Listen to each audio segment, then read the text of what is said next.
Hey guys, what's up? This is Casey. This is Coach Tom. This is Shot Science Overtime number 121. We're going to do what we do every week that we have one of these live shows. We're going to have a topic that we discuss. It's going to be something that we think is going to help you guys become a better player, help you develop your game. And while we're doing that, you guys are going to send us your questions. And after we're done with our topic, we're going to answer those questions. So anything basketball related, it can be on shooting, dribbling, passing, defense, talking to your coach, conditioning, vertical jump, whatever, send them our way and we'll do our best to answer your questions from our perspective. And just keep in mind that this is our live show. This is not like a regular video. This is an hour-long kind of session for us to talk to you guys face to face. So make sure that you go out there, tell your friends and family to check these out because it only helps us do more cool things and grow the team.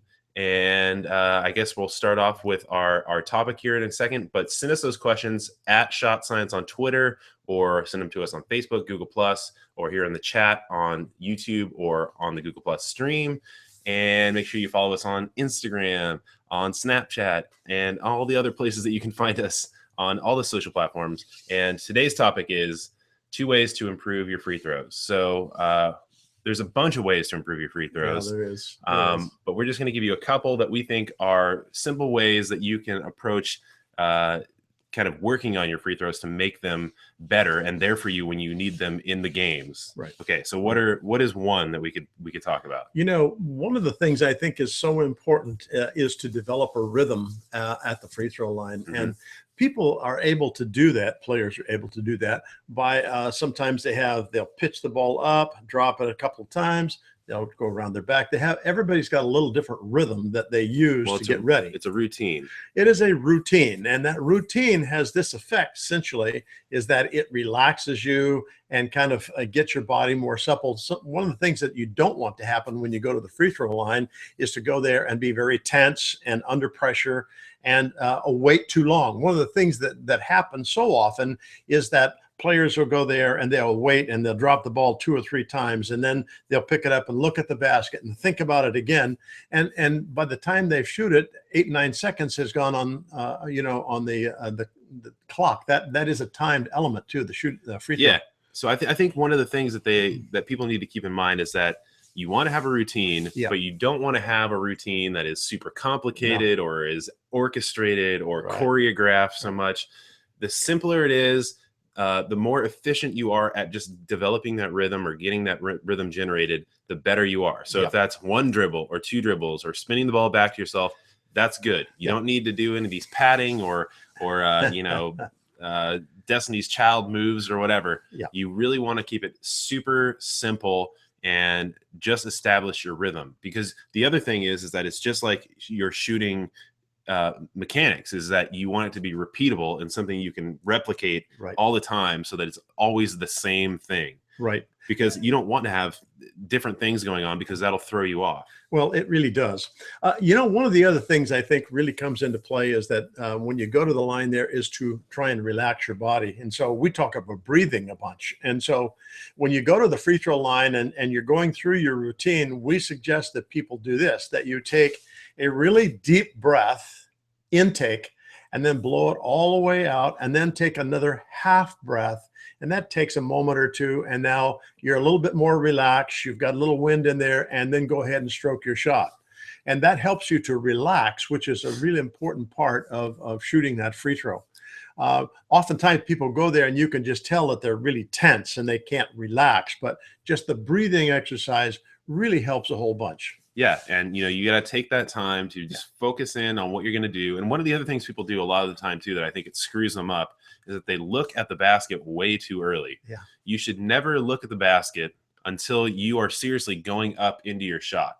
If you can wait until you do that, you will be in much better shape, because a lot of it is psychological. Yeah. And people are looking at the rim. They're thinking about the guys that are there on the floor. They're thinking about what defense they're going to play. They're thinking about whatever's going on in the stands or whatever they're doing. But the fact of the matter is, use the routine to center yourself, get your rhythm, and don't look at the rim until you actually are going up into your shot, because you don't need to look at it before then. Right. Right. Right.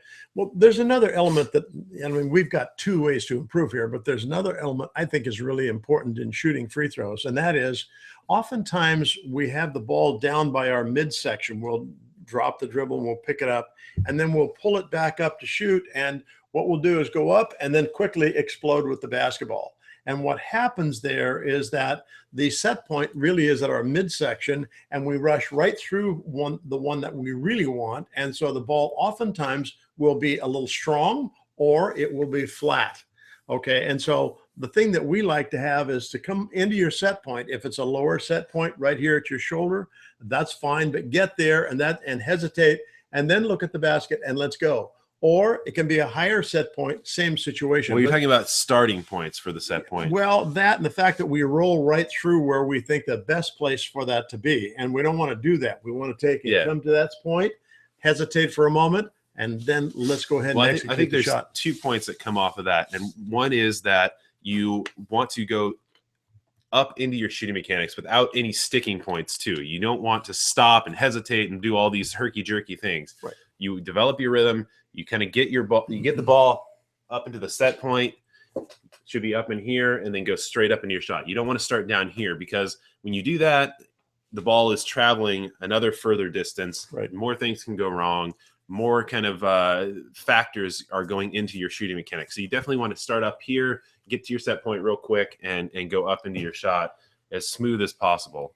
And it's like we talk about with any kind of our shooting mechanics, you want to be efficient on all this stuff.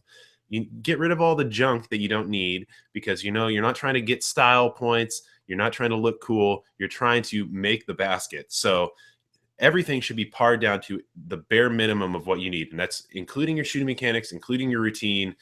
Everything is just what you need to do. Right. Okay, so then the next element that we kind of want to talk about for improving your free throws is the fact that most people practice their free throws when they're super fresh. They go into the gym at the beginning of practice, they shoot a bunch of free throws, and that's all that they address when it comes to shooting those shots. But when you get deep into a basketball game and you're in the fourth quarter, you're tired, you're gassed, you're fatigued, you can't make those shots because you've never practiced them at that point of your conditioning. Right. That's real important too. And you see it all the time. You know, guys, they'll shoot wonderfully in the first quarter or two, and then they step into the fourth quarter and everything just totally falls off. And the reasoning for that is because you haven't worked on those during your practice when you're fatigued and tired. You haven't gone and taken some shots from the line deeper into your practice. So what we suggest is that when you're practicing, you put sessions in for shooting your free throws later and deeper into your conditioning.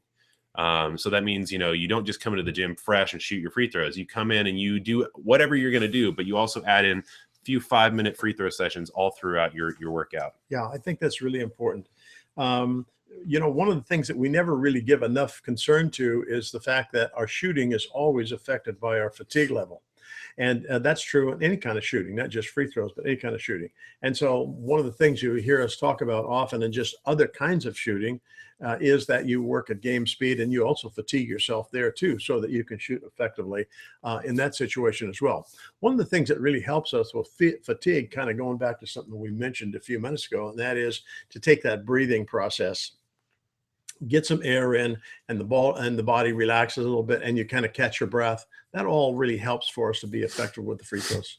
Yeah, I mean, with anything basketball, you have to kind of work on things and be there before you actually are there in terms of like stepping into a game. Like you don't want to step into a game and have it be a situation that you have never worked on, never seen, never felt that in your body. All these game speed, game intensity, game setting type workouts are to make sure that you get there and you've actually felt that before. Right. Because if it feels familiar, you're going to be comfortable, you're going to be prepared. But if you've never done that before, if you've never shot free throws when you're super tired, or shot free throws when you're just deep into the fourth quarter and you've played, you know, an entire game already, then you're just going to suck at it. Yeah. I mean, that's the bottom line. And you don't want to suck at this stuff. You want to make sure that you are prepared. Yeah. And that's what practice is for. And so if you approach your practice and you put some, and this is true with all shooting, you should work on all kinds of your shooting when you're tired. If it's layups, I mean, that's another one where people kind of don't do so well when they get really fatigued and haven't worked on it. Focusing on your mid-range shots, your deeper shots, whatever it is, make sure that you are working on all that stuff deeper into the game. And free throws is one of those that gets super overlooked. You have to work on those when you're tired. Absolutely. Absolutely. Sometimes it might be good just to set up like a conditioning day where you're working on your conditioning and doing sprints or suicides or jump rope or whatever it is, doing all that stuff. Break it up maybe with some free throws, because the more fatigued you get, the more you'll be able to work on those free throws as you get fatigued. Yeah, very true. Very true. And, you can buy a little extra time also if you don't just run right to the line and toe it up and the official's got the ball and he'll pitch it to you maybe sooner than you need to have it. You step back from the free throw circle for a moment, and he'll look at you and he'll indicate with the ball or a nod of the head that he wants you to step in and take it. But that buys you another 2 or 3 or 4 seconds, maybe just to kind of slow your heart rate down, get a little breath inside of you, and get ready to go. Well, here's another thing that somebody told me when I was playing is that you never just want to stay at the free throw line either. Yeah. You want to, when you get there, that's where you do your business, and then you step away once you've taken your shot, and you only step back once you're ready to take the next shot. Yeah. You don't just shoot your shot. Oh, you made it, stay there, and then shoot it again, because you'll ice yourself. You need to stop, walk away, kind of reestablish what you're doing, get back, and then develop your rhythm again, and then go back into your shot. You will definitely find yourself icing yourself if you just go up there and stand there in the same spot and shoot both shots. Yeah. Okay. So do we have any more tips that we can throw out there for free throws, or are we good? I think that probably covers it pretty much. We have a lot more we'll share with you guys later. Yeah, but the thing that's really important, I think, of all of the things that we've talked about, is just trying to be as relaxed as possible when you get there. Because oftentimes you're in a touchy situation at the end of the game. Maybe you make 2 free throws and you win the game, or you make 1 free throw and it ties the game up. You get a little overtime. What you want to do is just make sure that when you go to the line is try to be as relaxed as possible. Take that breath in, let it out, and then go for it. Yeah, and keep in mind that these are free shots. Yeah, you should not miss them. This is the easiest shot that you're going to get. Yeah, hopefully. So make sure you make the best of them, and don't freak out about it. If you work on these things in practice, you will be in a situation where you will feel good about what you're doing. Yeah. If you don't work on those and you don't feel comfortable, then you're going to be in trouble. You're going to be shooting, like Dwight Howard and guys like that, or DeAndre Jordan. You don't want to be that. You want to be taking advantage of this opportunity, and you can put some serious points on the board and change who you are as a player, not only for yourself, but for the other team, the way they approach playing you, if you can make those free throws. Right? That's all true. Okay. Excuse me. So hopefully you guys have been sending us your questions. We're going to jump into answering those things right now. If you want to get them to us and get them in front of our eyes, send it to us on Twitter. We are at Shot Science on Twitter. You can send them to us here in the chat as well, and we will get to as many people as we possibly can. Okay, so let's jump in on these. This first one is from Leandro Ramos, who says, how do you play great defense with someone taller and faster? Okay, every week we deal with people asking about how do you deal with people that are taller and faster and quicker and blah, blah, blah. I'm shorter, whatever. The simple answer is that everybody, you should go up against everybody essentially the same. You shouldn't worry about what their perceived advantage or disadvantage is, because you will have advantages and disadvantages as well, just by virtue of what your characteristics are. So I would say forget about all of this stuff about people being taller and faster. What you need to do is have an approach to your execution and your game specifically that isn't limited by what all this other stuff is. Yeah. So when it comes to defense, first thing first is don't let them get the ball. Right. Well, yeah. That takes care of a whole myriad of problems. If they haven't got the ball, they can't do much with it. So yeah, you're doing things like hanging out in the passing lane, denying the ball, beating them to the spot, just making life difficult for them. And they're going to be trying to move without the ball and do some things to create space. Don't let them get away with that stuff. Make sure that you're right there and denying the ball. That is the easiest way to neutralize people on defense, whether they're taller, smaller, faster, quicker, whatever. The next thing is that when they do actually get the ball, is check out our videos from Defense 101 where we talk about tip hand, rip hand, and staying in front of the ball with your body, and kind of facing them up squarely. And there's a bunch of tips in there for that. But one of the major things is beating them to the spot. If they're going to attack you off the dribble, beat them before they are able to get there. So you're going to have to do a little bit of anticipation, cut them off, and then they have to regroup. You need to be the one that's in the driver's seat on all of these things. If you are taking control, you're the one that's going to be dictating what happens. Well, yeah, there's something that is really important in defense that not very many people talk about often, and that is how we use our feet. Yeah. One of the things that is so important is that when you are using your defensive slides, you're trying to stay in front of that person. And oftentimes what we do is we slide our feet too close together. And when we do, we become more vertical. And when we're more vertical, we are really slower on defense. One of the things is on defense is that you want to have a low center of gravity and try to get lower than that offensive guy if you can, and move your feet. And we use the terminology. Gosh, there it went. I don't know what you're talking about. Hang on. Well, I mean, the step drag, yeah. And where we are going to step in the direction with the foot that is closest to that direction, and we're going to drag the other foot in. So we keep our feet very close to the floor.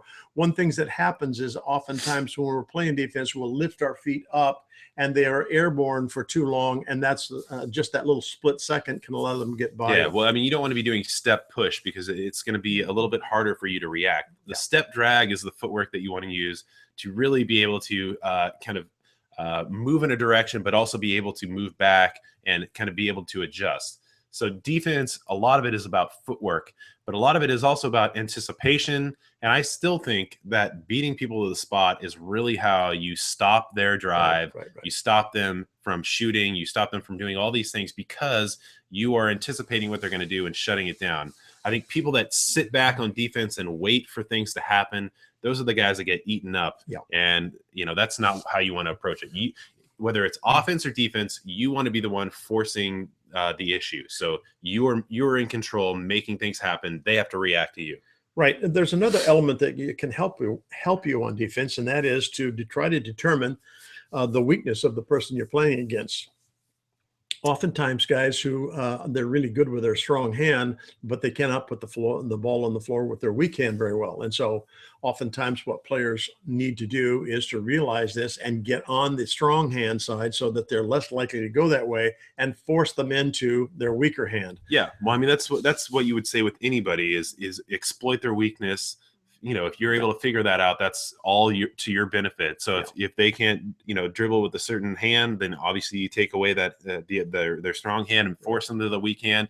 If they can't shoot, then you fall back, let them have their space, and if they're going to shoot it, good luck to them. But you are taking away their drive. If they can't drive and all they have is a shot, you do the opposite. You get up in their shorts and you crowd them and you take away their shot and make them put it on the floor because they're not comfortable doing that. So, it's one of those things where you have to be the one that's in control. And those are things that you do if you're trying to be in control. Yeah. And oftentimes when you're playing on teams, coaches will tell you, this guy can't do this and he can't do that. We have to get off him a little bit. He doesn't shoot that well, but he's got a strong right hand to the basket. And so coaches will kind of give you little tips on things that they think you should do. And then you have to take those and act on them. I mean, that's the thing that's really important, and not be intimidated by anybody. Somebody's going to get by you from time to time, no matter how good you are. Yeah, that's what I was going to say, is that you have to be willing to accept what happens when you take a risk. Yeah. And the thing is that if somebody beats you one time, who cares? That's going to happen. No basketball player has ever stopped every single person that they have come up against every single time. Even the best defensive players get beat by guys that they should always shut down. Yeah. So you need to be willing to accept the fact that, okay, that guy beat me that time, but he's not going to beat me next time. And then he might beat you next time, but okay, that he's not going to do it next time. So you always have to just kind of let things go. A lot of times people get psyched out because they got beat one time by some guy, and it's like, oh, well, Get over it is the answer that I always have for those people. Yeah, right, truly. Okay, so Tough Genius is asking a similar question, saying, what are your tips to get better at defense and keep up with the ball hunter if they're faster? So, I mean, like I said, I think beating them to the spot is once they have the ball, that's how you really kind of beat anybody, whether they're taller, faster, quicker, or whatever. Again, don't let them catch the ball. And that's really how you shut that stuff down. How you get better at defense? By playing it, by practicing. I think the footwork is really important. Working on your foot speed and kind of your footwork abilities. So doing things like dot drills, ladder drills, jump rope, things like that help you develop your footwork and foot speed.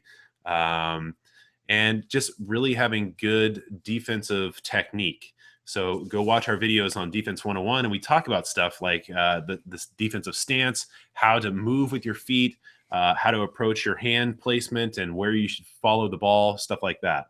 Right. Well, something that comes to my mind as we're talking about the defense is that oftentimes we do get beat and we still continue to try and shuffle to stay in front of the person who is beating us. And in reality, there is a point where you have to take and give up on the slide, and you have to turn your hips and run to try and reestablish a defensive position in front of this person who is attacking you. And so you have to learn when to make that decision. If they start to get by you, you can't continue to shuffle and just let them beat you all the way to the basket. Maybe you have to turn those hips and shoulders and outrun them and try and reestablish that position. Yeah. Okay. Here's one from our buddy Nate Thompson, who's at NateT_AF on Twitter. He says, should I go to every team preseason scrimmage, even if it interferes with my individual workouts? I know I need to go to more this year because that's the only way the coach will see me before tryouts and gives me a chance to compete with those players before tryouts. That's tough because you have to kind of answer that for yourself a little bit, because I think that you don't want to compromise your kind of individual development as a player just to play games. I think that, however, that you do want to be in front of coaches, that, be working with them, have them see your abilities, play those games with those guys. Yeah. I mean, what do you think? I think you need to play as much as possible with the people that you want to play with, or you think you might be playing with as a team member.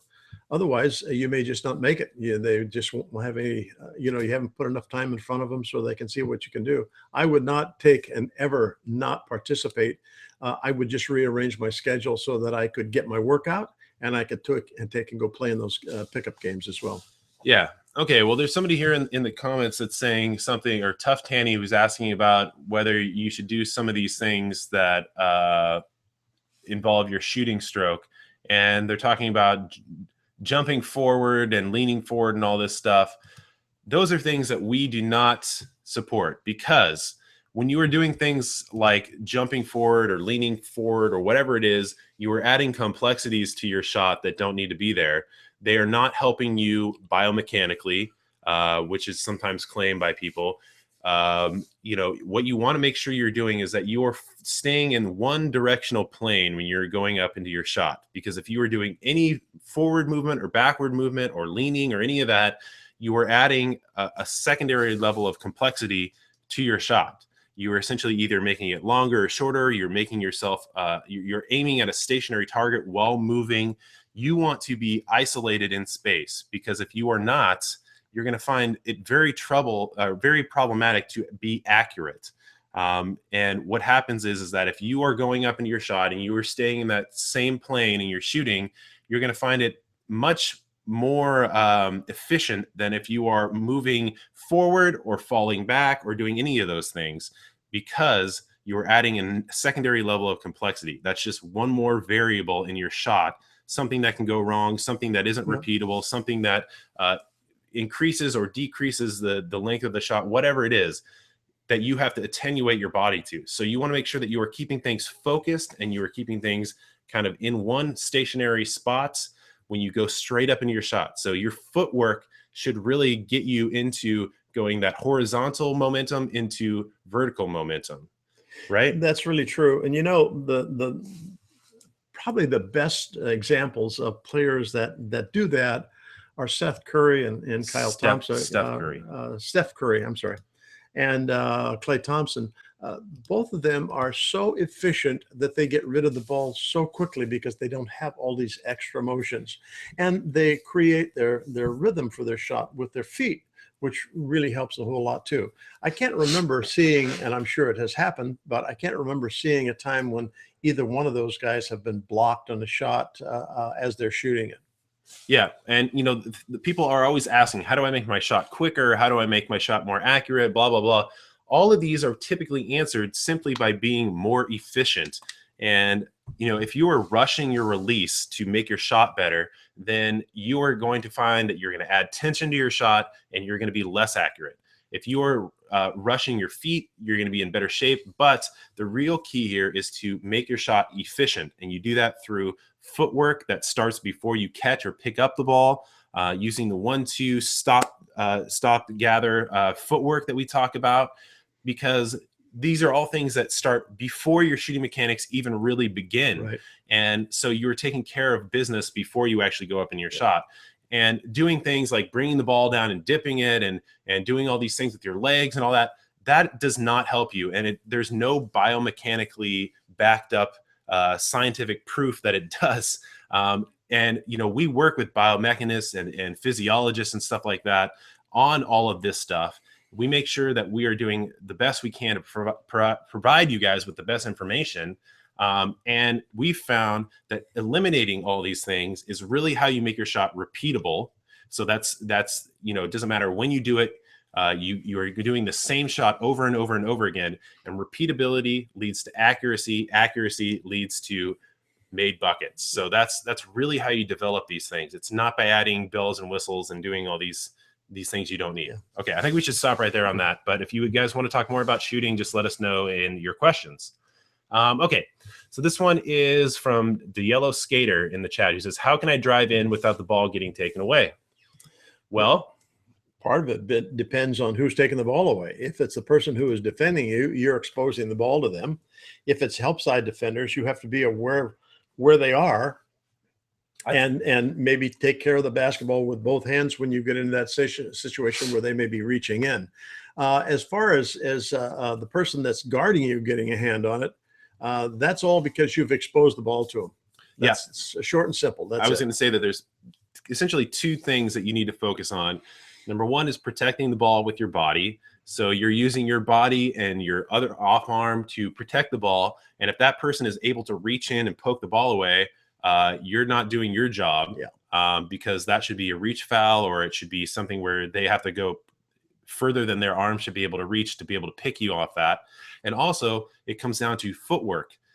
If you are not going hip to hip with that guy, extending your step far out, pushing the ball out, trying to meet the ball instead of trying to bring the ball up with you, you want to catch up with the ball, then you are probably not doing what you need to do. So, a lot of it is probably having to do with your footwork and then protecting the ball with your body. Yep. Right? Yep. And the other thing is that be under control too. Like if you're driving into the basket and you feel like you are going in a little bit too fast, jump stop and then go up instead of just flailing. Because that's, take your time, take a second, and you will be in much better shape. All right. This one is from Sahijan1 in the chat, who says, how to get better at dribbling and passing when by yourself. Okay, well, dribbling is obvious. Oh, yeah. You just got to spend a ton of time working on your stationary and dynamic dribbling. You can do 2-ball dribbling. We have a ton of videos on our channel that talk about dribbling drills and things that you can do. So I would suggest doing that stuff and figuring out kind of a regimented approach to that where you're consistently doing those every day. And then passing by yourself. Passing can be a little bit more difficult, but maybe create a spot on the wall. Absolutely. Or just work on getting kind of the mechanics down. Right. A wall is almost essentially the same thing as a buddy. Yep. But you do want to get somebody else in there with you. So maybe tell your mom or dad to come out there and you can work on it with them or something. I don't know. Absolutely. Yeah. And here's the thing. A lot of people are asking us for these questions on how do I work on things? Where do I go and work on these things? I don't have a hoop near me, blah, blah, blah, whatever it is. And we talk about it occasionally. And the bottom line is that sometimes you guys need to figure this stuff out on your own and be creative and figure out a way to make it happen. You know, if you don't have a hoop around your house, there's nothing we can do about it. I mean, we can't, the only thing we can tell you is go buy a hoop or go find a hoop, or whatever. But, you know, there's things that you can do. Be smart about it. Go down and talk to your local coach, or go talk to your actual coach and ask them, is there any way that I can get some gym time?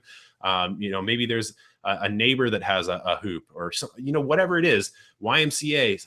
Just think outside the box. Try to figure out a way to make it happen, because I can guarantee you that most of the guys that play in the NBA, they didn't have their own personal basketball hoop that they had sitting in their yard. They probably had to go somewhere. They probably had to find a park, or they talked to their coach, or whatever it is. They figured out a way, and you've got to do the same exact thing.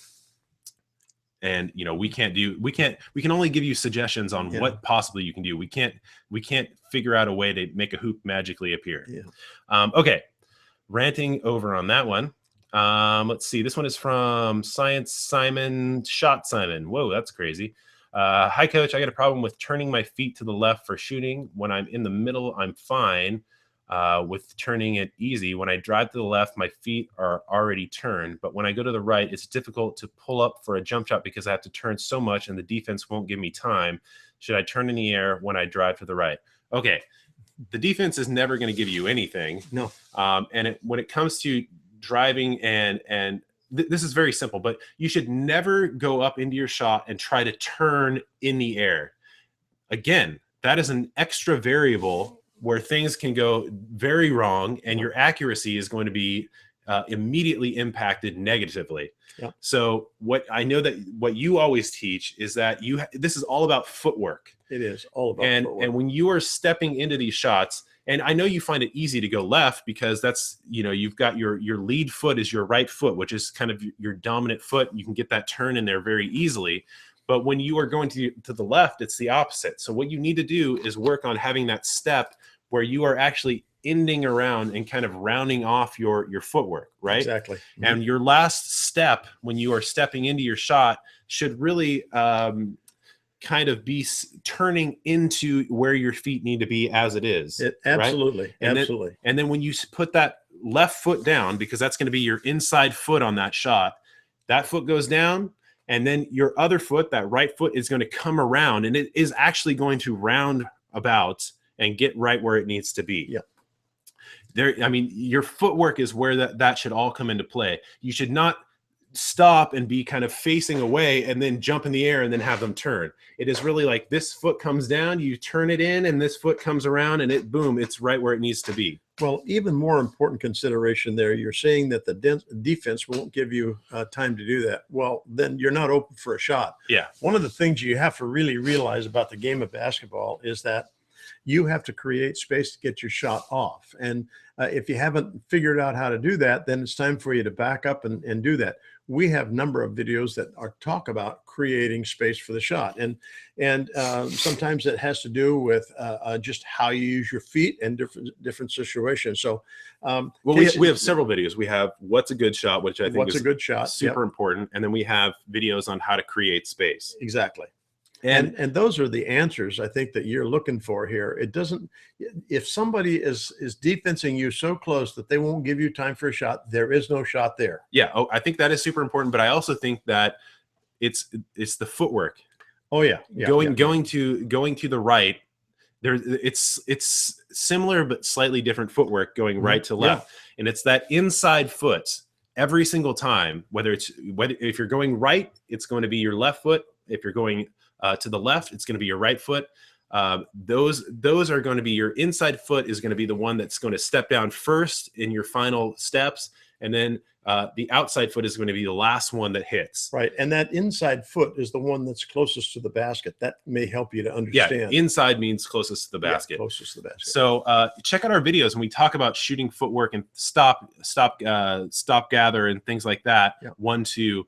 And we show you how to do that stuff, but definitely those last steps have to round off. It's not just a straight line into your shooting, off the pass or shooting off the dribble or whatever. You have to kind of round it off a little bit and give yourself the opportunity to get that kind of positioning towards the basket. Right. Okay. This one is from Anthony Chin. He says, I'm in high school this year. I decided to get serious in my basketball career. Next year is my second year in high school, and it's the first time I'm playing serious basketball, with an actual team. Should I aim for varsity or junior varsity? I have almost no real game experience except for street ball. Okay. Well, we can't really advise you on what to do if we've never seen you play. No, we can't. And the bottom line is that that's not something that you can really dictate or we could dictate. That's something that is up to your coach. Your coaches are going to make that decision for you as to where you're going to play. You can set your goals, certainly, to play on the varsity and try to take and show really well when you're trying out. And you can look at our video on that, how to make the team. But the reality of it is that your coach, a coach someplace in that tryout situation, is going to direct you one team or the other. And so I wouldn't worry too much about it, except this: I would take and play as hard as possible and try to play your game. Well, I think. play your game, play as hard as possible. Take a look at Make the Team. That has some good information about in that video about what you need to do to not impress coaches, but show coaches what you can do. Yeah, but I think the important part is to go into your tryouts, just play your game. Don't try to play above your ability. Yeah. Don't try to force things. Make sure that you are playing right where you feel comfortable, and just go with that, and do these other small things that we talk about in the Make the Team videos, like showing initiative, showing effort, being a leader, things like that. Those are things that really stick out to coaches. Right. And if you're consistent in the way that you play, you will be in much better shape than if you're trying to force things and make things happen and throwing up crazy shots. And I mean, coaches hate that kind of stuff. Right. And you say there you have no real game experience, but you may have more experience than you think you do just from the practicing and whatnot that you've done. Yeah. Okay. So I would just say good luck and just play your game. Okay. This one is from Rafael Joseph, who says some good footwork exercises for post moves for a big man. Okay. Well, I mean, in general, that's just going to be going through and doing the post moves and slowing everything down. Right. When it comes to any kind of practice, and we talk about this almost every week, the 3 pillars of practice are how you should approach developing any of these basketball skills, right? Mm-hmm. So the first pillar is dialing things in, slowing things way down to the very fundamental mechanics of everything. So, you're not trying to rush through things. You're working on the footwork. It could seriously be very methodical and slow like this, where you are just making sure that you're being very accurate and precise. And even without the ball. Yeah. Sometimes the ball don't add the ball in too much. Yeah, the ball interferes with our footwork because we're thinking about what to do with basketball. And I almost always have players, when they're having a little difficulty with footwork, we put the ball down, and now we just work on how we use our feet in that situation. Yeah, and then you go into the second pillar, which is game speed, game intensity, where you're kind of setting yourself up so that it's almost like you are stepping into a game. So you might get a defender, or you might pretend that there's a defender or visualize a defender, and gonna go through at the speed and intensity of a game, so that you are preparing yourself when you actually get into an actual game that you have been there before. Yeah. So you're working at maybe spinning the ball to yourself, catching it, and going in on the guy. But this is full speed, full intensity with potentially defense, or at least visualizing the defense. Third pillar is getting actual game experience, whether that's pickup games, traveling team games, school games, whatever it is. You are getting experience applying those things from the first 2 pillars. And that's the important thing with that number 3, is the fact that you want to use things that you have learned and apply them to your game. I see players, I go watch them play sometimes that are students of mine, and they don't exhibit much of what we do when we practice. When we get back together, this is what you need to do, and you didn't do it last time. If you're going to get any better, this is how you grow your game. You've got to have a nerve to try and beat somebody off the dribble. You have to have the nerve to shoot the ball when you have an open shot. Anyway, I think that what I would suggest for you, Rafael, is to go check out our post moves videos, especially the intro to post moves video, because we talk about catching the ball and how you want to have a release step when you are in the post. A lot of times guys just stand there flat footed and wait to catch the ball in there. That is not how you want to play in the post. You want to, it's especially important for you guys to learn how to create space. So one of the ways that you do that is by doing that release step, separating a little bit from the defender, catching the ball kind of on the move for you, then you can execute your actual move. And we talk about the footwork, we talk about all that stuff in those videos, but a lot of it is just getting the repetitions in, but starting off in the first pillar and kind of moving yourself up through those 3 pillars. Absolutely. Okay. This one is from Esteban Ramos 10, who says, how many free throws do you recommend? Everybody's going to be different. We can never really recommend specific numbers because we don't know if you're good at free throws or if you need to spend extra time on them. We don't know. You need to judge that yourself. Absolutely. Are you being effective? Do you think that you're progressing? Are you, do they start to feel more like you're building up that muscle memory and they're feeling more effortless? That's really something that you need to look at. But I will say that you don't want to just sit there and shoot 100 in a row. Yeah. I think that you mentally start to break down, and it's not as quality, effective shooting as you think it is. So I think it's good to break it up. Maybe shoot 5 to 10 every couple minutes, or every 15 minutes or something like that. Or even if it's just 2 every few minutes. Just try to get those repetitions in there, but also do it in kind of a smart way. We suggest never doing anything, just repeat it time after time after time after time for like 100 attempts, because that really is not going to benefit you in the long run. It doesn't happen that way in games. Yeah.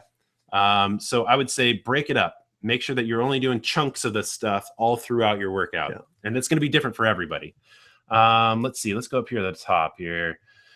This one is from Miep 18, who says, do you think that shooting on a higher rim influences your shooting ability negatively? Well, I think that there's 2 thoughts on this. I know that you think that shooting on higher lower rims isn't that big a deal. You adapt to it fairly quickly. Yeah. But the bottom line is that you want to shoot on the rim that you're going to be shooting at when it counts. Absolutely. So people are always asking you, is it okay if I shoot at a 9-foot rim, but then I have to go play games at a 10-foot rim?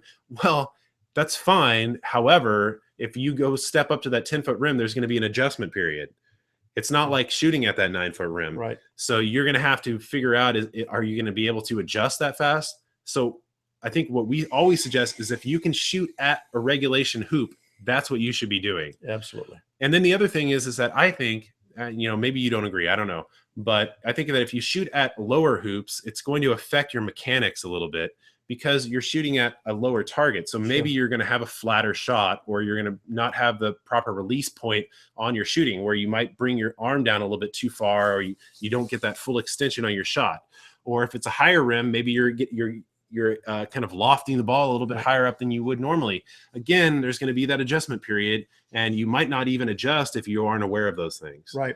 I'm just kind of wondering why the shooting the rim would be a plus 10 centimeters higher than a regular rim. I don't get that. We don't have to worry about that. I mean, that's one of those things where we suggest, if you're asking for our best advice, find a regulation size rim, because 10 feet is 10 feet everywhere.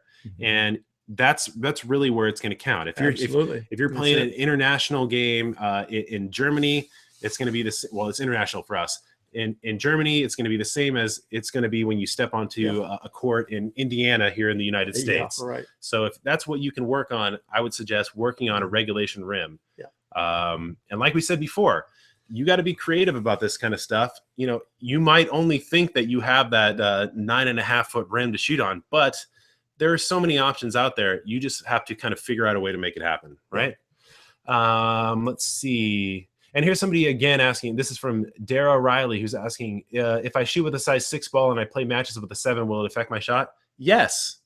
You're not using the tool that you're going to use in your actual games. Well, the basketball is going to be smaller in circumference and diameter, and it's also going to be heavier, lighter or heavier, one way or the other. And so that will affect your shot. Yeah. So if I'm shooting with this during my practice, and then I try to go into a game and I shoot with that, I mean, that's going to be a big difference. Big difference. Yeah. Right. So you really have to use the tools, use the kind of playing field that you're going to be working on in your practice that you're going to see in your games.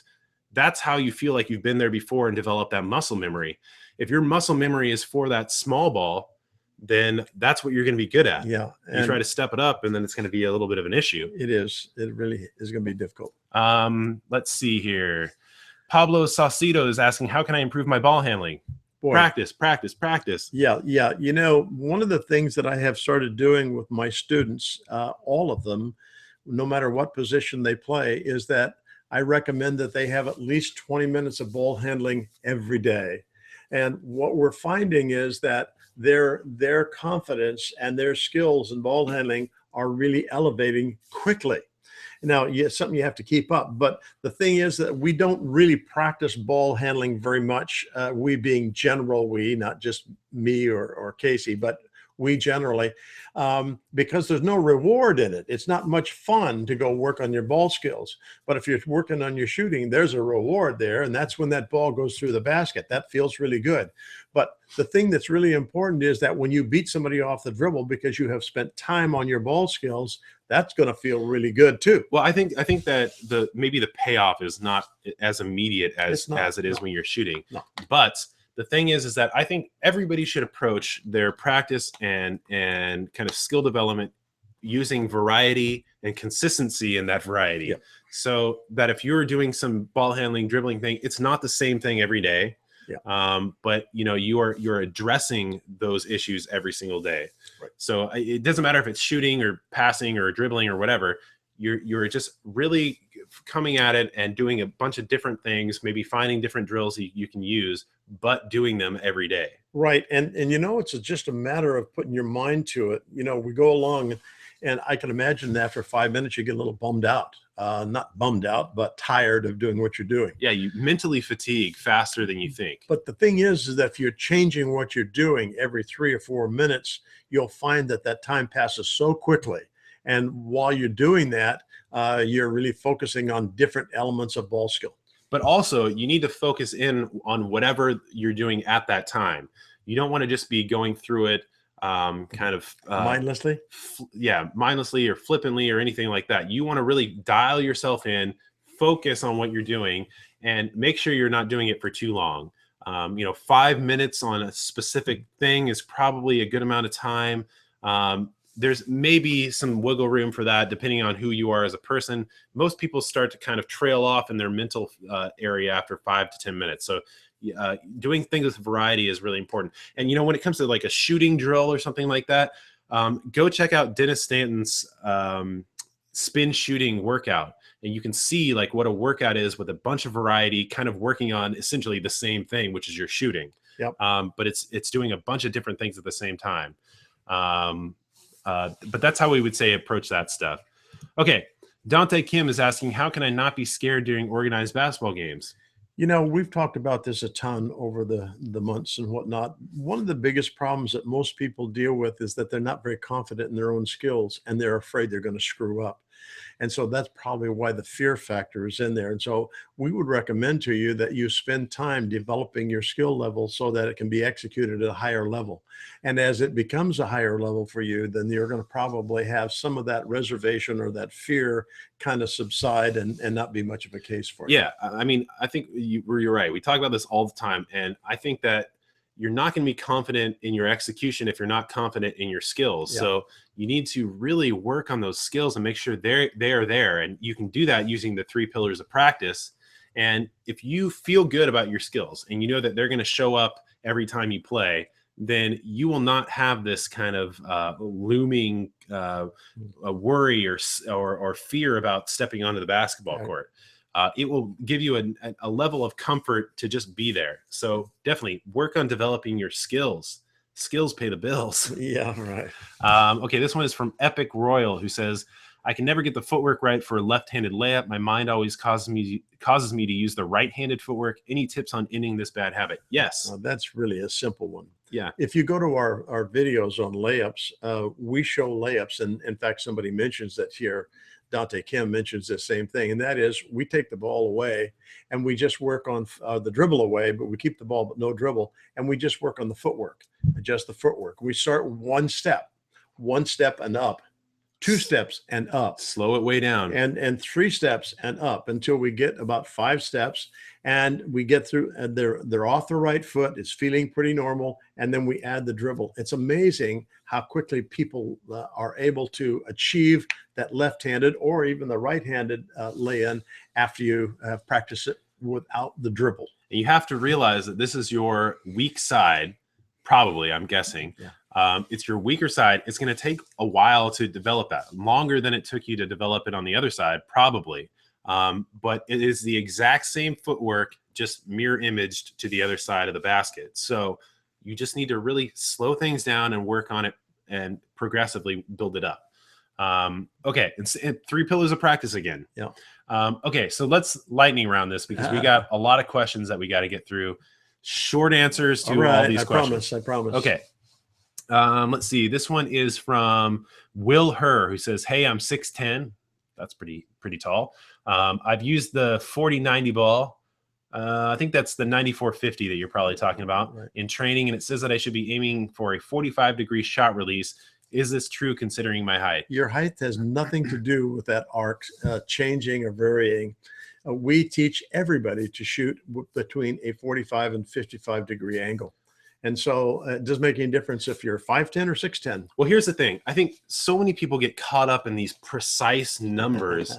The fact of the matter is that you need to find what the optimal height or angle of release is for you. That's right. And you're going to do that through analyzing your shot, working on your shooting. I think it's good to videotape yourself and kind of look at what you're doing.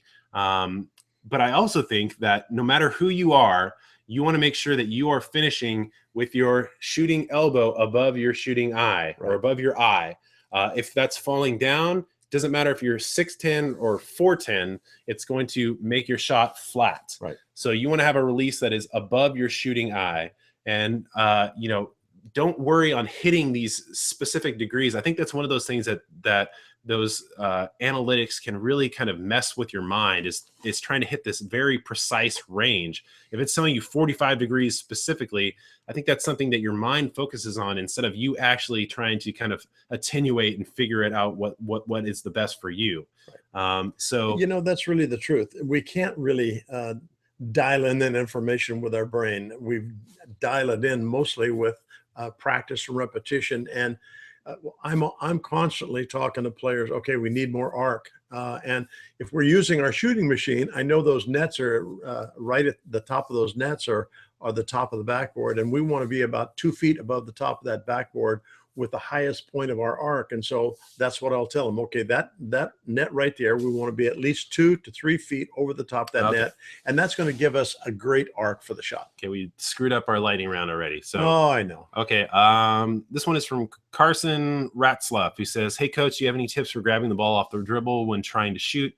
I have been having some trouble with that." Yes. Okay. Yep. Here's the quick answer. That last dribble before you actually pick up the ball should be a rocket. You should pound that into the floor. And I think we talk about that when we talk about the footwork of shooting in our videos. Right. So I think that's what we would recommend, right? Yeah. It tends to stick in your hand a lot better when it's coming up harder. It also is much more difficult for the defense to time when it's coming up quickly. All right. Anthony Chin is saying, "My shooting percentage is higher when I'm practicing at game speed than when I'm doing stationary drills. Why does this happen? If your percentage is good, does it matter what your shot looks like and what mechanics you used?" Well, that's an interesting question. And, we could probably spend an hour on it. If you take a look at some guys who were really pretty good shooters, like Reggie Miller was really a good shooter, but his mechanics were not really very acceptable as a standard of today. By fundamentals. Yeah, they were different, but he had worked on them so long that they were efficient for him. And there are other shooters like that as well. Here's the bottom line is that people are always so worried about making their shot look like somebody else's or have the perfect blah, blah, blah. The thing is that if you spend enough time working on something, you're going to get better at it. And that's just the way it is.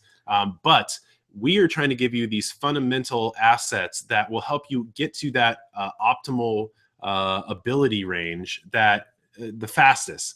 Of course, you could shoot with the wrong hand backwards with goofy feet or whatever, and you would get better at it as you go. But if you have these foundational elements in place, These are things that have been proven to get you to where you need to be and be the most accurate, most efficient shooter. So that's kind of what we think about that. Well, when it comes to shooting percentages being higher while you're practicing than in stationary drills, not sure why that's happening. No, not me either. Usually it's the other way around. And for that, we do have an answer, but for this, we don't really have an answer. Orenthal Woodson asks, how do you stop a person from driving to the rack? Beat them to the spot. But even before that, don't let them catch the ball. Well, that's true. And the other thing you want to do to keep them from getting to the rack is try to keep them between your knees. Don't allow them to get leverage on one of your legs or the other one. Yep. Let's see. This one is from Eric Caritonasavili, who says, does shooting on a shorter rim than 10 feet affect practice quality or make a negative effect? What about rims taller than 10 feet? We talked about this already. Yeah. Yes, it does. Go listen to what we said. Deshandra Williams asks, what can I do to palm the ball? I have big hands, but I'm not able to palm it. Any tips or drills I can do? Okay. We get this every once in a while, but the bottom line is that being able to palm the basketball will help you in almost zero ways. Yeah. And I tell people, myself and even my brothers and everything, we've been able to palm the basketball since we were like 10 or 11 years old, something like that. I can almost guarantee that we have never palmed the basketball during any course of a basketball game in our entire lives. People always talk about it being necessary to be able to dunk. Well, I've seen girls that are 8, 9 years old that are very small people go up for a layup and go up for shooting or whatever it is, and they don't have anywhere near the ability to palm a basketball. And it will help you in almost zero ways if you are able to do it. And if you think that's what's holding back your game, I'm sorry to tell you that is not it. No. But there are things that you can do if you want to have better grip and stuff like that. And that is just work on, maybe you get a tennis ball or something like that. But there's almost no time where you actually need to palm a basketball. Nope. Whether it's dribbling or, if you do it while you dribble, you're traveling. If you do it while you're shooting, you're going to be too tense. If you do it while you try to do a layup, I mean, that probably means that you're adding too much extra variables into your shot that you don't really need to do, or it's not a good shot. I would say don't worry about it and focus more on developing your skills. Agreed. This one is from the Alamagan, who says, hey coach, for the past 3 months working on my 3-point shooting to where I can shoot anywhere comfortably, but I'm sure the height of the hoop is around 9.5 feet. Will this ruin my shot later on the play for my school? Yes. Okay. We talked about this multiple times. It will affect you. Go watch the earlier part that we just talked about. Let's see here. Oops, I just screwed up my screen. Let's see. This one is from Noah Sta Elena, who says, when I want to shoot when receiving a pass, should I be low or dip after I receive it? You should be low. Yeah. You should be, here's the thing. You should be stepping into your shot, create the rhythm before you catch the ball. Right. Everybody always is wanting to generate the rhythm after they catch the ball. That doesn't make any sense. Use your footwork to take care of business before you even catch it. Right? Exactly. And the thing that's really important here is the fact that if you catch the basketball and then dip down to get ready to go, you are actually taking longer to get the shot off. If you've already got your legs bent and you catch the ball, all you need to do is elevate and go if the shot is there. You have your legs bent, but you also stepped into the pass. Yes, exactly. You step into the pass. Number one, you're shortening the pass, so it's going to take less time. You've already taken care of business with generating your rhythm. Right. And instead of going from high to low to high with your essentially your center of gravity using the ball, when you catch it and then you bring it down and you bring it back up, doing the dip, you're essentially catching the ball off the footwork, going from low to high. So you've already made that more efficient that way as well. Right. So, that's really what you should be doing. Anwar Ganesh is asking, how do you improve your vertical? Go check out our vertical jump videos and our vertical jump handbook, and we will give you probably more information than you will ever ask for. Yeah. Let's see. This one is from Bento Rento, who says, how do you shoot accurately? I really suck at shooting. Practice. Work on developing that efficient shot. The 3 pillars of practice. Use the form shooting drill. Yeah, you want to develop a shot that has good mechanics. I would start there. And you can see that on our channel as to what we think is a good way to do that. And then you just practice, practice, practice, practice. Yep. Let's see. Let's do one more question here. Do you see any here that you like? I think we've gotten most all of those. But I think we got another one here from Nate. This one's from Nate Thompson. He says, how long does it usually take for muscle memory to take over a new motion? I realized my shot release was a little late, and that's why I'm not consistent from the 3-point line. How much of training before I how much training do I need to do before I don't have to think about it as much? Well, there's a couple of things that come to my mind here. You say that you're late in delivering your shot from the 3-point line. That indicates that you're probably shooting a jump shot. And if that's the case, what you need to do is make sure you get that shot on the way as you reach the top of the jump. I mean, and what it's going to feel like, the shot is going to feel effortless. If you are shooting late, it's going to feel underpowered, and the ball probably will show that in that it's going to be short and flat. So it has to do with timing on the jump shot. If you're shooting set shots, that's a little different program. Yeah. Let's see. I want to do this one last question here. This one's from Matthew Herrera. He says, how do I improve the range of my shot? Okay. This is pretty easy. You know, a lot of people, they try to shoot close shots and then they step back to behind the 3-point line, and then they think that that's going to be an effective way to approach their practice. Bottom line is that you have to do the work in between the lines and progressively work yourself back. And so we always tell people to start with the form shooting drill, starting close, master those close shots. You should be making them without missing. Take a step back, master that range, take a step back, and progressively, and these are not big steps, these are tiny steps. Step back as you master those spots. And over the course of, you know, a few days to weeks, you will start to develop your shooting mechanics so that they don't degrade as you step back. Because if you just start close and then you step way back, you'll find that you're heaving the ball, or your mechanics just aren't the same as when you're up close, you know, in the paint.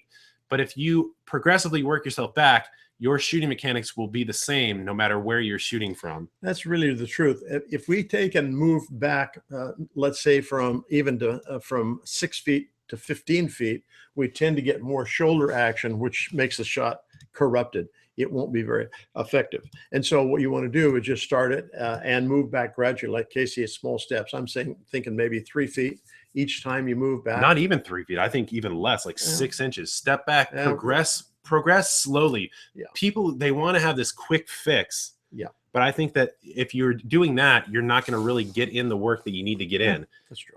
Take your time, develop your abilities close, and move back as you master those ranges. Yeah. I mean, if you take 3 feet step back, you'll be there in no time. Well, and as long as it works for you. Well, yeah. I mean, that's the other thing. You got to figure out what works as well. Okay, so I think that's going to do it for us today, you guys. Hopefully we got to as many answers as we could. If we didn't get to yours, it's not because we don't like you. It's just because we ran out of time. If you want to reach us during the week, you can find us on all these social media sites, whether it's Facebook, Twitter, Google+. You can find us on Instagram, Twitter. Follow us on Snapchat because we got a lot of cool stuff happening there. We are just Shot Science on all of these things, one word. And make sure you follow us and subscribe to our videos because we got videos coming out all the time. Make sure that you are following us on our live shows, 1 p.m. Pacific time every Sunday. And do you have anything else we want to say? Just thanks for following with us, guys. We appreciate your being interested in what we have to talk about. All right. Thanks, you guys, for watching. We'll see you next time. Bye.